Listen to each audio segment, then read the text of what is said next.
శ్రీగురుభ్యో నమః. హరి ఓం. ఆదిత్యాయ చ సోమాయ మంగళాయ బుధాయ చ గురుశుక్రశనిభ్యశ్చ రాహవే కేతవే నమః. అందరికీ నమస్కారం. చాలామంది ఈ మధ్య 6-7 ముఖ్యంగా 5-6-7 ప్రాథమికంగా ఏదో 5 గ్రహాల కూటమి యొక్క ప్రభావం గురించి మాట్లాడుకుంటున్నారు. మరి కొంతమంది కిరణ్ శర్మ ఒక్కడే ఎందుకు వ్యతిరేకిస్తున్నటువంటి భావనకు వచ్చారేమో. ఇక్కడ పంచగ్రహ కూటమి వల్ల ఉన్నటువంటి నష్టం ఏమిటి, ముఖ్యంగా వారు చెప్పినటువంటి కొన్ని రాశులు, ఇక్కడ ముఖ్యంగా కొన్ని రాశుల వారికి బాలేదని చెప్పారు. 7 రాశుల వారికి బాలేదని చెప్పేసి పంచగ్రహ కూటమి గురించి చెప్తూ ఉన్నారు. వృషభం, మిథునం, సింహం, తులా, ధనుస్సు, కుంభం, మీనం, ఈ 7 రాశుల వారికి బాగలేదని చెప్తున్నారు. నాకు అర్థం కాని విషయము, మిథున్ రాశి వారికి ఎందుకు బాగలేదంటే పర్వాలేదు, వ్యయస్థానంలో ధనాధిపతి ఉన్నాడు కాబట్టి కొంతవరకు ఆ రోజున బాగా చెప్పవచ్చు. లేదా చంద్రుడి యొక్క ప్రభావం 3 రోజులు ఉంది. అంటే 3 రోజులు చంద్రుడు అంటే 5వ తేదీ సాయంత్రం నుంచి 7వ తేదీ ఉదయం వరకు ఆ యొక్క చంద్రమహానుభావుడు వృషభంలోనే ఉంటున్నాడు. దీర్ఘకాలికమైనటువంటి ఆ యొక్క స్థితి ఉన్నాడు. అందులోనూ ఆ రోజు అమావాస్య సందర్భంగా తప్పకుండా చంద్రుడు రవి ఇద్దరు కూడా కలిసే ఉంటారు. ఇదొకటి విషయం. కాబట్టి సరే, మిథున్ రాశి వారికి బాగాలేదు అంటే ఒక రకంగా పర్వాలేదని చెప్పుకోవచ్చు. కానీ మీనరాశ్యాధిపతి అయినటువంటి బుధుడు మిత్రక్షేత్రంలో ఉన్నాడు. అలాగే ధనాధిపతి అయినటువంటి చంద్రుడు వేల్లో ఉన్నప్పటికీ కూడా ఉచ్చస్థితిలో ఉన్నాడు. శుక్రుడికి స్వక్షేత్రం అవుతోంది. అంటే ఇక్కడ 5 గ్రహాలలో రవి గురుడు మాత్రమే బాగులేరు. రవి గురుడిద్దరే బాగులేరు. అంటే గురుడికి శత్రుక్షేత్రం అవుతుంది, రవి కూడా శత్రుక్షేత్రం అవుతుంది. మరి మిగిలిన 3 గ్రహాలు శుభత్వాన్ని పొందుకున్నాయి కదా. మరి అలాంటప్పుడు ఈ మిథున రాశి వారికి ఎందుకు మొత్తంగా బాగాలేదు నాకు అర్థం కాలేదు. ఇక రెండవది, ఇక వృషభ రాశి వారికి బాగాలేదన్నారు. జన్మస్థ గురుడు వృషభ రాశి వారికి సంవత్సరం మొత్తం కూడా చిన్న చిన్న ఆటంకాలు పెడతాడు. కానీ రాహు యొక్క ప్రభావం, కేతువు యొక్క ప్రభావం, అలాగే మాస ఫలితాల్లో రవిచంద్రులు మరియు బుధుడు కుజుడు యొక్క ప్రభావం కూడా చూసుకోవాలి కదా. మరి ఆ ఒక్కరోజు బాగలేపడానికి వృషభ రాశికి స్వక్షేత్ర శుక్రుడు, ఉచ్చక్షేత్ర చంద్రుడు, ఈ శుక్రచంద్రుడు శుభాన్ని పొందుకుంటున్నారు. బుధుడు కూడా తప్పనిసరిగా శుభస్థానంలో ఉన్నాడు. మరి వారికి ఎక్కడ ఇబ్బంది అవుతుంది? వృషభ రాశి వారికి ఎందుకు ఇబ్బంది అవుతుంది? మిథున రాశి వారికి ఎందుకు ఇబ్బంది అవుతుంది? తులారాశి వారికి అష్టమ స్థానం ఉన్నాడు కాబట్టి కొంతవరకు ఒప్పుకుంటాను నేను కూడా. అంటే వ్యయస్థానం ఉన్నటువంటి కొన్ని గ్రహాల వల్ల మిథున రాశి వారికి కొద్ది ఇబ్బంది ఉంది, ఒప్పుకుందాం కొంతవరకు. తులారాశి వారికి కూడా కొంతవరకు ఇబ్బందిని ఒప్పుకుందాం. ఎందుకంటే అష్టమ స్థాన చంద్రుడు కాబట్టి ఖచ్చితంగా ధన నష్టాన్ని కలిగిస్తాడు, అవమానాలు కలిగిస్తాడు, టెన్షన్ కలిగిస్తాడు. ఎప్పుడు? 6వ తేదీ. మరి 7వ తేదీ అలా లేదే. 7వ తేదీ బ్రహ్మాండంగా ఉన్నాడే. ఇక ఇంకొక రాశి కూడా చెప్పారు, కుంభరాశికి, మీనరాశికి. అసలు మీనరాశి వారికి ప్రమాదమే లేదు. మీనరాశి వారికి తృతీయ స్థానంలో ఉన్నటువంటి గ్రహాలన్నీ కూడా శుభత్వాన్ని కలిగిస్తున్నాయి కాబట్టి మీకు అక్కడ ఇబ్బంది లేదు. దానిలో ఎటువంటి మీకు అనర్థం జరిగేటువంటి అవకాశం లేదు. కంగారు పడాల్సిన అవసరం అంతకన్నా లేదు. ఇక మకర రాశి వారికి అని చెప్పారు, కుంభరాశి వారికి అని చెప్పారు. కుంభరాశి వారికి చూసుకున్నట్టయితే కొంతవరకు ఇబ్బందే ఉంది వాస్తవం. ఎందుకు? చతుర్థ స్థానంలో గురుడు అనేవాడు కొంత ఇబ్బందికర వాతావరణాన్ని, నష్టాన్ని కలిగిస్తాడు. అలాగే లేనిపోని ఇబ్బందులు కలిగించే అవకాశం కూడా ఉంటుంది. కుంభరాశి లేనిపోని ఖర్చుని కలిగిస్తాడు, అనవసర వాహన ప్రమాదాన్ని కలిగిస్తాడు. అది ఒప్పుకుంటాను నేను. అంటే మరి ఇది జన్మజాతకమైనటువంటి రోజువారీ ఫలితాల్లో భాగంగా చెప్పవచ్చు. ఇది మంచిదే.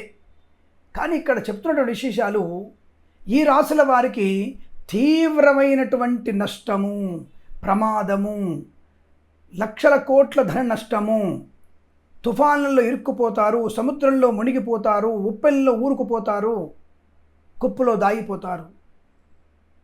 ఈ పంచగ్రహం అనేసరికి మాకు ఇది ఒక రకమైనటువంటి ఇబ్బంది ఏర్పడుతోంది. దానివల్ల ఎటువంటి ప్రమాదం లేదండి. దానివల్ల ఎటువంటి ప్రమాదం అయితే లేదు.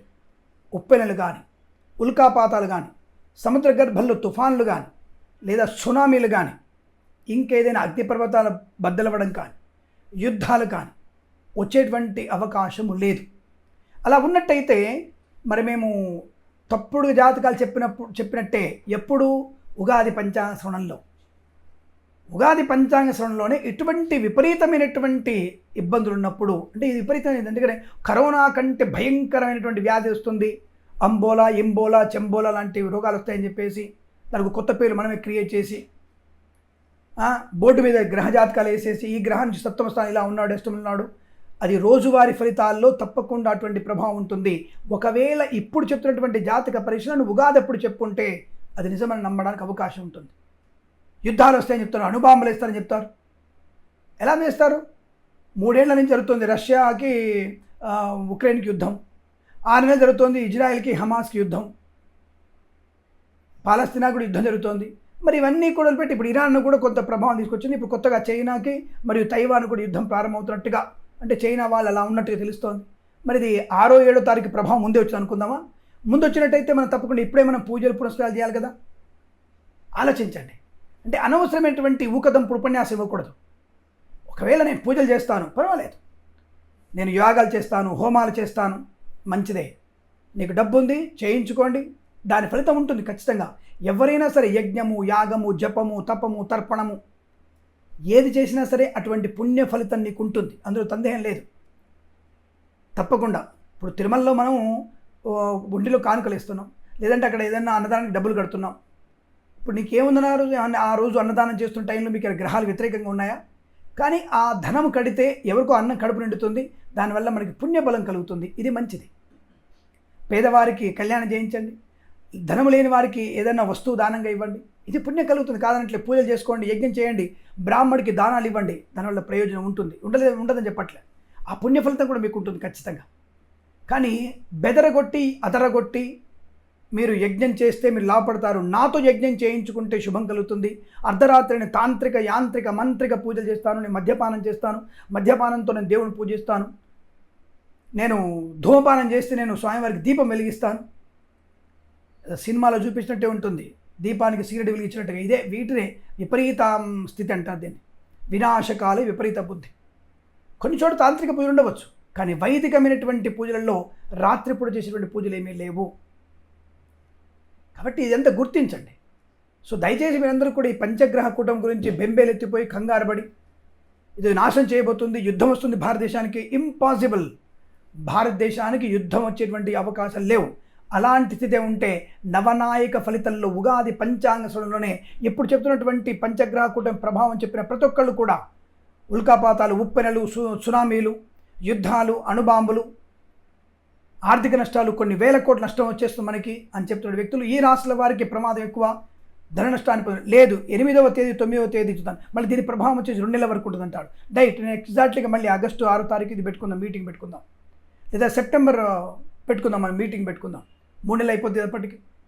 అప్పుడు ఏ రాష్ట్రాల వారికి ఇబ్బంది వచ్చో నాకు చెప్పండి, నేను రాదు అని చెప్తున్నాను. నేను ఈ 5, 6, 7 తేదీ పంచగ్రహ కూటమి ప్రభావం వల్ల ఎవరికి ఎటువంటి నష్టం లేదు.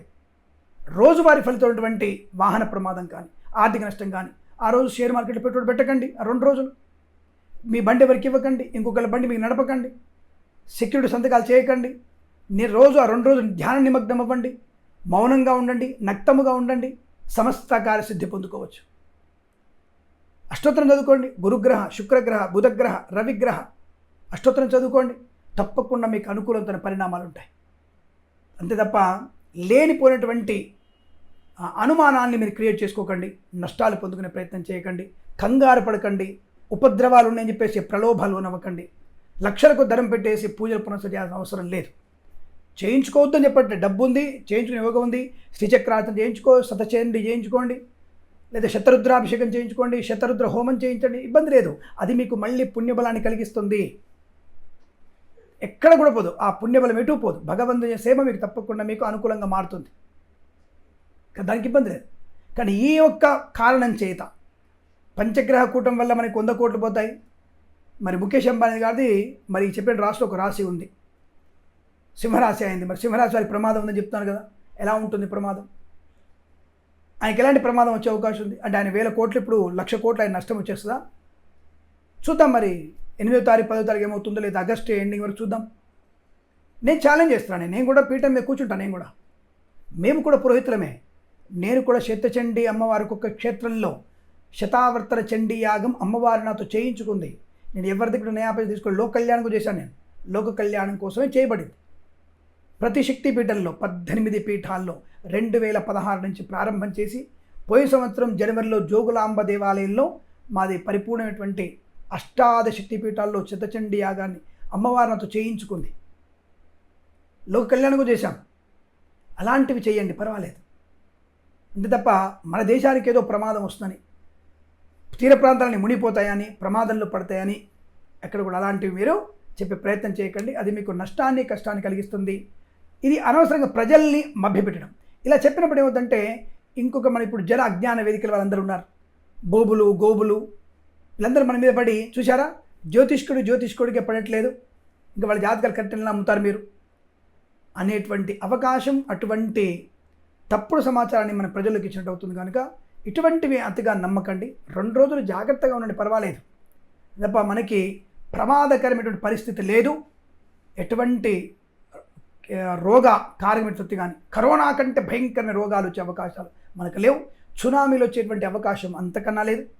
మన దేశం మీద యుద్ధం చేయాల్సిన దమ్ము ధైర్యం పక్క దేశాల వాడికి, చైనా వాడికి కానీ, పాకిస్తాన్ వాడికి కానీ లేదు. అది అసాధ్యము అన్న విషయాన్ని తప్ప గుర్తించండి. ఈ పంచగ్రహ కూటమి మీకేమి తీవ్ర అనర్థాన్ని కలిగించదు. ఒక్కొక్క తులారాశి వారికి, మిథున రాశి వారికి కొంత ఏదైనా ఇబ్బంది కలిగించవచ్చు తప్ప, వ్యక్తిగతమైన చిన్న చిన్న ఇబ్బంది తప్ప పెద్దగా మీకు ప్రమాదాన్ని కలిగించి మిమ్మల్ని నాశనం చేసేది కాదు. ధైర్యంగా ఉండవచ్చు. 2 ఏళ్ల క్రితం కూడా షష్టగ్రహ కూటమి వచ్చింది. దానికి ఏమైంది? దానికంటే ముందే ఇప్పుడు మనకి ఈ ఉక్రెయిన్కి రష్యాకి యుద్ధం ప్రారంభమైంది. 2 ఏళ్ల క్రితం షష్టగ్రహ కూటమి వచ్చింది.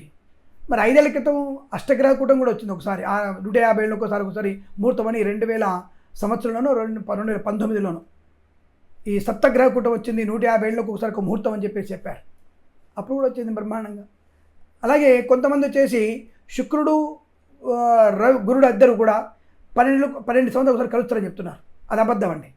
ప్రతి సంవత్సరంలో గురుడితో శుక్రుడి యొక్క గమనం ఉంటుంది ప్రతి సంవత్సరంలో. కాకపోతే అదే రాశిలో ఉండకపోవచ్చు, కానీ 12 సంవత్సరాలకు ఒకసారి గురు శుక్రుడు కలుస్తారు. ఇది అబద్ధం. గురు శుక్రుడు ప్రతి సంవత్సరం కలుస్తారు. అదే రాశిలో కలవకపోవచ్చు, అదే రాశిలో 12 ఒకసారి కలుస్తారని చెప్పుకోవచ్చు, కానీ కలవరు అనేది మాత్రం అబద్ధం. ఇటువంటివన్నీ కూడా మరి తెలిసి తెలియక మాట్లాడుతున్నామా లేకపోతే ఇంకేదైనా అనేది నాకు తెలియదు. వ్యాపారాత్మక ధోరణి వేరు. ఇంక వ్యాపారం చేద్దామంటే నో ప్రాబ్లం చేయొచ్చు, కానీ ఇలాంటివి చెప్పి భయప్రాంతులు చేసి మనం ఇటువంటివి పంచగ్రహ కూటాన్ని మనకు తెరపైకి తీసుకొచ్చేసి ప్రమాదం అని చెప్పే అవసరం ప్రయత్నం లేదు. ప్రేక్షకులందరూ కూడా ఎట్టి పరిస్థితుల్లో మన ఛానల్ ద్వారా చెప్తున్నాను నేను, దానివల్ల ఎటువంటి ప్రమాదం జరగదు. మీరు ప్రశాంతంగా ఆనందంగా ఐశ్వర్యంతో ఉండవచ్చును.